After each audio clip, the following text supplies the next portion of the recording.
Firstly YouTube open ಮಾಡಬೇಕು. Open ಮಾಡೋದಕ್ಕಿಂತ ಮುಂಚೆ ಜಿಮೇಲ್ ಮೊಬೈಲಲ್ಲಿ ಲಾಗಿನ್ ಇರಬೇಕು. ಆಮೇಲೆ ಯೂಟ್ಯೂಬ್ ಓಪನ್ ಆದಮೇಲೆ ಯು ಎಲ್ ಹೋಗಬೇಕು. ಯು ಎಲ್ ಹೋದ್ಮೇಲೆ ಜಿಮೇಲ್ ನೇಮ್ ಇಲ್ಲಿ ಬಂದಿರುತ್ತೆ, ಕ್ರಿಯೇಟ್ ಅ ಚಾನೆಲ್ ಹೋಗೋದು. ಹೋದ್ಮೇಲೆ ಪಿಕ್ಚರ್ ಸೆಲೆಕ್ಟ್ ಮಾಡಿ ಗ್ಯಾಲರಿಲಿ ಹೋಗಿ ಇಮೇಜ್ ಸೆಲೆಕ್ಟ್ ಮಾಡಿ ಸೆಟ್ ಮಾಡಬೇಕು.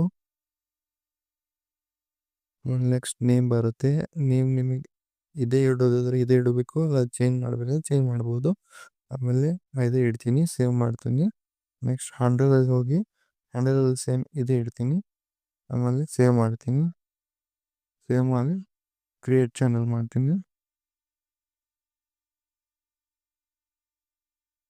ನೆಕ್ಸ್ಟ್ ಚಾನಲ್ ಕ್ರಿಯೇಟ್ ಆಯಿತು. ಆಮೇಲೆ ಇವಾಗ ಅಲ್ಲಿ ವ್ಯೂ ಚಾನಲ್ ಅಂತ ಬರುತ್ತೆ, ಆಮೇಲೆ ಕ್ಲಿಕ್ ಮಾಡಿ ಮೋರಲ್ಲಿ ಹೋಗಿ ಇದು ನಿಮ್ಮ ಜಿಮೇಲ್ ಯೂಟ್ಯೂಬ್ ಲಿಂಕ್. ನೆಕ್ಸ್ಟ್ ಹೋಮಲ್ಲಿ ಬನ್ನಿ, ಸರ್ಚ್ ಬಾರಲ್ಲಿ ಹೋಗಿ ಏನಾದರೂ ಸರ್ಚ್ ಮಾಡಿ ಆಮೇಲೆ ಸರ್ಚ್ ಕೊಡಿ. ಇವಾಗ ಓಪನ್ ಆಗುತ್ತೆ. Thank you.